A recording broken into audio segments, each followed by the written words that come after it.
নমস্কার বন্ধুরা, আপনারা দেখছেন পূর্ণ ব্রহ্মজ্ঞান ইউটিউব চ্যানেল। আমি চন্দন মুখার্জি আপনাদের সঙ্গে। আজকে আমরা যে বিষয় নিয়ে আলোচনা করব সেই বিষয়টি হলো মঙ্গল যদি জন্মছকে কারো সিংহ রাশির ঘরে থাকে তাহলে আপনারা কি ধরনের ফলাফল পেয়ে থাকেন বা পেতে পারেন। ছোট ভিডিও, যারা বিনা স্কিপ করে শেষ পর্যন্ত ধৈর্য সহকারে দেখবেন তারাই কিন্তু ফুল ইনফরমেশান পাবেন, নচেত কিন্তু নয়। তো চলুন শুরু করা যাক। আগেই বুঝতে হবে আমি কিন্তু সিংহ রাশি বা সিংহ লগ্নের প্রপার যে তার অ্যানালাইসিস সেটা কিন্তু বলছি না। যে কোনো রাশি যে কোনো লগ্ন সাপেক্ষে খালি দেখুন মঙ্গল গ্রহটা সিংহ রাশির ঘরে একা বসে আছে কিনা। একা বসে থাকা দরকার, আর কোনো গ্রহের যেন তার উপর দৃষ্টি না থাকে। তাহলে ভিডিওতে বলা বেশিরভাগ তথ্যই আপনার সাথে খাটবে, নচেত কিন্তু নয়। তো চলুন শুরু করা যাক। দেখুন, মঙ্গল কালপুরুষ রাশিচক্রের প্রথম এবং অষ্টম ভাবে লগ্নভাব এবং অষ্টম ভাব অধিপতি। সে কোথায় বসে রয়েছে? কালপুরুষ রাশিচক্রের পঞ্চম স্থানে। সুতরাং এরা এই সমস্ত ব্যক্তিরা দেখবেন এমনিতে তো অগ্নিতত্ত্বের গ্রহ অগ্নি রাশিতে এসে পড়লো, কিন্তু স্থির রাশিতে। এদের মধ্যে যদি রাগ থাকে সেটা কিন্তু স্থির, অনেক দিন ধরে রাগ থাকবে। এবং একটা জিনিস দেখবেন, পঞ্চম ভাব থেকে সেলফ প্রফেশন বোঝা যায়। এরা যদি সেলফ প্রফেশনের দিকে এদের ঝোঁক থাকবে, বিশেষ করে যদি খেলাধুলায় এরা অগ্র এগোয়, ঠিক আছে। এদের বুধরা যদি ভালো হয়, মঙ্গল তো ভালো পজিশনে আছে, মঙ্গল সিংহ রাশির ঘরে একা থাকা মানে দুর্দান্ত পজিশন, কিন্তু বুধরাও যদি জন্মচকে ভালো হয়ে থাকে তাহলে এরা বিভিন্ন রকম খেলাধুলা বিভাগে যদি এগোয় বা সেটাকে যদি সেলফ প্রফেশন করে, দুর্দান্ত কিন্তু এদের ক্যারিয়ার হবে। এছাড়া লগ্নপতি এবং অষ্টমাধিপতি পঞ্চম স্থানে বসে রয়েছে। এদের কিন্তু প্রেমজ জীবনে একটু কিন্তু ডিস্টার্বনেস আসে। কীরকম ডিস্টার্বনেস? অতিরিক্ত তীব্র চাওয়া পাওয়া, ঠিক রাহুর মতন আর কি। অতিরিক্ত ডিমান্ডের জন্য মাঝে মাঝেই কিন্তু প্রেমজ জীবনে একটা ব্যাঘাত দেখা যায়। তা বলে সব ক্ষেত্রে বলছি না যে প্রেম কেটে যাবে, সেটা বলছি না, সেটা বলবে প্রপার জন্মছক। কিন্তু বেশিরভাগ ক্ষেত্রেই কিন্তু একটা ইগো সমস্যা প্রেমের প্রতি, একটা পুরো তার উপর প্রেম করা থেকেই তার উপর পুরো কন্ট্রোল করা, জোর খাটানো, এই জন্য কিন্তু প্রেম লাইফটা কিন্তু এদের ভালো না। অনেক সময় কিন্তু প্রেম কেটেও যেতে পারে। এবং যদি সন্তান থাকে দেখবেন সন্তানের সঙ্গে একটা নির্দিষ্ট সময় কিন্তু ভুল বোঝাবুঝি দেখা যায়। এইসব সিংহ রাশি বা লগ্নের যদি সিংহ রাশির ঘরে, লগ্ন ঠিক বলবো না, রাশি ঠিক বলবো না, সিংহ রাশির ঘরে যদি মঙ্গল গ্রহটা একা থাকে, জেনে রাখবেন একটা নির্দিষ্ট সময় নিজের সন্তানদের সঙ্গেই কিন্তু মতবিরোধ হতে দেখা যায়। আচ্ছা, যদি সিংহ রাশির যদি মঙ্গল সিংহ রাশির ঘরে থাকে তাহলে তো মঙ্গলটা তো বেশ ভালোই রয়েছে। এবার নবাংশের পজিশনটাও দেখতে হবে। কিন্তু মঙ্গলের তিনটে দৃষ্টি, চতুর্থ, সপ্তম, অষ্টম। তাহলে চতুর্থ দৃষ্টি কোথায় পড়বে? না, চতুর্থ দৃষ্টি পড়বে কালপুরুষ রাশিচক্রের বৃশ্চিক রাশির ঘরে, স্বয়ং ক্ষেত্রে, ঠিক আছে।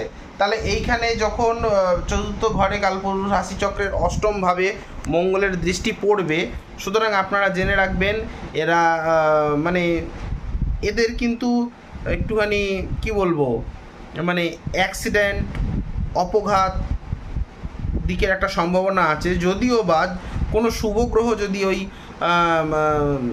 বৃশ্চিক রাশির ঘরেতে দৃষ্টি দেয়, সেক্ষেত্রে কিন্তু অনেকটাই রিকভার হওয়ার চান্স আছে বা ঠিক হয়ে যাওয়ার চান্স আছে, বা এই নেগেটিভ যোগটা কেটেও যেতে পারে। এবং এদের কিন্তু আমি দেখেছি, এই যাদের সিংহ রাশির ঘরে মঙ্গল একা বসে রয়েছে, তার চতুর্থ দৃষ্টি বৃশ্চিক রাশির ঘরে পড়ছে, এরা কিন্তু প্রচণ্ড সফল হয়। যে যার নিজস্ব পেশায় প্রচণ্ড সফল ব্যক্তি এরা হতে পারে, এই কথাটা মিলিয়ে নেবেন। এছাড়াও কি দেখেছি, এদের আর একটা দৃষ্টি অর্থাৎ সপ্তম দৃষ্টি সোজা কুম্ভ রাশির ঘরে গিয়ে পড়ে। এবং কুম্ভ রাশির ঘরটা যেহেতু মিত্র রাশির ঘর নয় এবং কালপুরুষ রাশিচক্রের এটা একাদশতম ঘর, সুতরাং এই যাদের সিংহ রাশির ঘরে মঙ্গল বসে রয়েছে একা, কারো কোনো দৃষ্টি নেই, তাদের দেখবেন বিশেষ করে তারা কি বলবো, বড় দাদার সাথে নিজেদের যদি বড় দাদা থেকে থাকে তাদের সাথে ব্যবহার ভালো থাকে না, কিংবা অফিস রিলেটেড যে সমস্ত বন্ধু বান্ধব হয়, ধরুন আপনি একটা অফিসে কাজ করছেন, পাশের অফিসে আপনার সাথে যারা এক গ্লাসে খাওয়া লোক যাকে বলে, একসঙ্গে নাইট আউটে যান, এরকম কোনো ব্যক্তির সঙ্গে মনোমালিন্য হতেই পারে। এছাড়া কি বলবো, কুম্ভ রাশির ঘরে মঙ্গলের দৃষ্টি, এটা কুম্ভ রাশির যেহেতু শনির ঘর এবং সেখানে মঙ্গলের সপ্তম দৃষ্টি পড়ছে, কোনো কিছু কি বলবো, লাভ বা প্রাপ্তির জায়গায় একটা কিন্তু আপনারা বাধা পাবেন। এই জিনিসটা একটু মাথায় রাখতে হবে। এবং যদি আপনারা ব্যবসাও করেন, সেই ব্যবসাতেও কিন্তু আপনাদের সাফল্যর জায়গা, সাফল্য তো হবেই, ব্যবসা যদি করেন সাফল্য তো হবে একটু দেরি হলেও, কিন্তু বেশ কিছুটা বাধাও প্রাপ্ত আপনারা হবেন ব্যবসা করলেও। জন্মছকটা অবশ্যই মিলিয়ে নেওয়া দরকার, কেন প্রপার জন্মছকে সপ্তমপতি শুক্র এবং বুধ বলবে ব্যবসা ভালো হবে কি হবে না।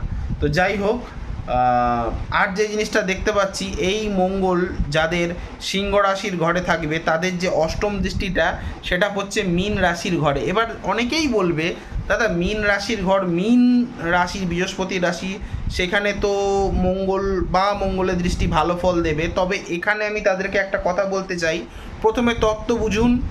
মঙ্গল হচ্ছে একটা অগ্নিতত্ত্বের প্ল্যানেট, সে বসে রয়েছে কোথায় না সিংহ রাশির ঘরে। তাহলে সিংহের ক্ষেত্রে মঙ্গল বসে রয়েছে, মঙ্গলটা অতি অবশ্যই ভালো বলতে পারি, যদি কম্বাস্ট না হয়, যদি সেটা নবাংশে নিচস্থ না হয়, তাহলে আমরা বলতেই পারি মঙ্গলটা বেশ ভালো পজিশনে বসে রয়েছে। কিন্তু মঙ্গলের অষ্টম দৃষ্টি আবার পড়ছে দ্বাদশের ঘরে, যেখানে মঙ্গল হচ্ছে তীব্র চাওয়া পাওয়া, সব কিছুতে আমিত্ব, এবং দ্বাদশ ঘর কালপুরুষ রাশিচক্রের মীন রাশির ঘর, সেখানে কোনো চাওয়া পাওয়া চলে না, সেখানে এবার ছেড়ে যাওয়ার পালা, অনেক তো হলো, এবার ত্যাগ করার পালা। সেখানে মঙ্গলের দৃষ্টি এবং জল রাশিতে দৃষ্টি কখনোই ভালো ফল নয়, ঠিক আছে। এখানে একটা কি জীবনে একটা হতাশা কাজ করবে। মানে এমনিতে দেখবেন এই মঙ্গল যাদের জন্মছকে সিংহ রাশির ক্ষেত্রে থাকে, একা কম্বাস্ট যেন না হয়, কারো কোনো দৃষ্টি যেন যদি না পেয়ে থাকে, দেখবেন এরা কি বলবো, মানে প্রচণ্ড হঠকারী সিদ্ধান্ত নিতে পারে, বা এমন কোনো কাজ যেখানে হঠকারী সিদ্ধান্ত নেওয়া দরকার, এরা কিন্তু সে সমস্ত কাজে, সে সমস্ত পেশায় ভালো হয়। কিন্তু এদের বয়স্ক বেলায় এরা কিন্তু একাকিত্ব ফিল করে, অ্যালোন হয়ে যায়। এই কথাটা মিলিয়ে নেবেন। আমার কথাগুলির সঙ্গে যদি আপনারা সহমত হন, একমত হন, তাহলে আমাকে কমেন্ট সেকশানে কমেন্ট করে জানাবেন যে হ্যাঁ দাদা আপনি কতগুলো কথা খুব ঠিক বলেছেন। সন্তানদের সঙ্গে না মিললে আমাকে জানাবেন দাদা আপনি ঠিক বলেছেন। প্রেমিকার সঙ্গে যদি ইগোর লড়াই হয় আমাকে জানাবেন হ্যাঁ দাদা ঠিক বলেছেন। কিন্তু একটা জিনিস ভালো বলবো সবের মধ্যে, যে মঙ্গল যদি সিংহ রাশির ঘরে থাকে এবং যদি কাউকে প্রেম করে, সে ছেলে হোক বা যদি কোনো জাতিকে আমার ভিডিও দেখে তাহলে তার পক্ষে ছেলে, কিন্তু কোনো ছেলে জাতক যদি আমার ভিডিও দেখে তার পক্ষে কোনো মহিলা প্রেম করলে কিন্তু এরা স্বীকার করে, ছাতি ঠুকে স্বীকার করবে, কেন অতিরিক্ত সাহস। ব্যাপারটা বুঝতে পেরেছেন? ভিডিও ভালো লাগলে লাইক করবেন, কমেন্ট করবেন, বেশি বেশি করে শেয়ার করবেন। চ্যানেলটিতে নতুন হয়ে থাকলে সাবস্ক্রাইব বাটনটা প্রেস করে নোটিফিকেশানে গিয়ে অলে গিয়ে অন দেওয়াবেন, যার ফলে আমার তৈরি ভিডিও বেরোতেই সবার প্রথম আপনারা পাবেন। এবং আমাকে দিয়ে যদি কনসালটেশন করাতে চান, স্ক্রিনে দেওয়া নাম্বারে কল বা হোয়াটসঅ্যাপ করে যোগাযোগ করতে পারেন, অতি অবশ্যই পেয়েবল।